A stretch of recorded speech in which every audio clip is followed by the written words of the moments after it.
종목은 신성 ENG고요. 3,522원, 비중 15% 적으셨습니다. 자, 단가가 상당히 높은 상황입니다. 신성 ENG 11월 중순부터 계속 좀 미끄러져 내려오고만 있는 상황인데요. 오늘 가격 1,600원대인데 이분 지금 3,000원 넘는 단가에 들어가 계시네요. 어떻게 대응해야 될까요?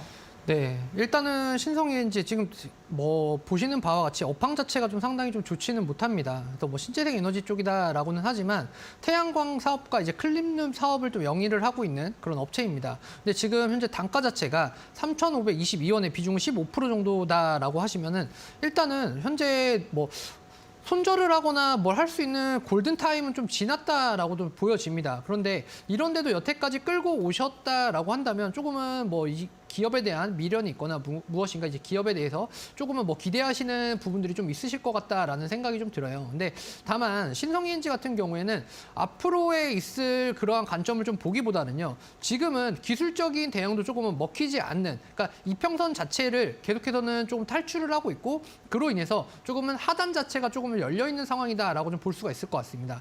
자, 그러다 보니까 고점을 찍고 난 이후에 그리고 나서 최근에 계속해서 이제 하락을 하는 하락 국면입니다. 그래서 지지하는 구간도 나오지가 않고 그렇다라고 해서 조금은 늘어지는 그런 구간들도 좀 나오지 않고 있습니다. 계속해서 이제 매물대에 대한 부분들이 계속해서 좀 부담이 쓰여지고 있고 보다 못해 좀 지쳐 있는 물량들이 계속해서 좀 출회되고 있다라고 좀 보실 수 있을 것 같습니다.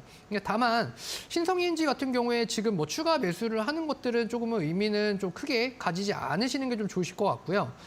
저라면은 지금 가격적인 부분에서 정말 뭐 큰 폭의 손실률이다 보니까 마음적인 부분은 상당히 좀 아프실 것 같습니다. 근데 다만 비중에 대한 부분이 조금은 작게 잡혀 있고 15% 정도 구간이시다 보니까 이 비중에 대한 부분을 사실은 조금은 지금 단가에서 뭐 높여가거나 하시기보다는 지금은 차라리 손절을 하셔서 조금은 강한 대응을 좀 하시는 게 좀 좋으실 것 같다라는 생각이 좀 듭니다.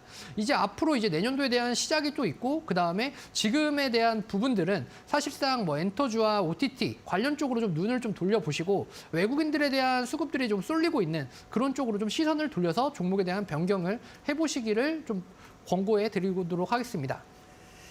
네, 신성 ENG를 매수하셔서 아마도 작년부터 오래 기다리신 것 같습니다. 매도 타이밍을 좀 놓치신 상황인데 과감하게 손절 전략 말씀을 해주셨고 차라리 시장의 다른 주도주 엔터나 OTT 쪽도 말씀을 해주셨으니까 잘 참고하시기 바랍니다.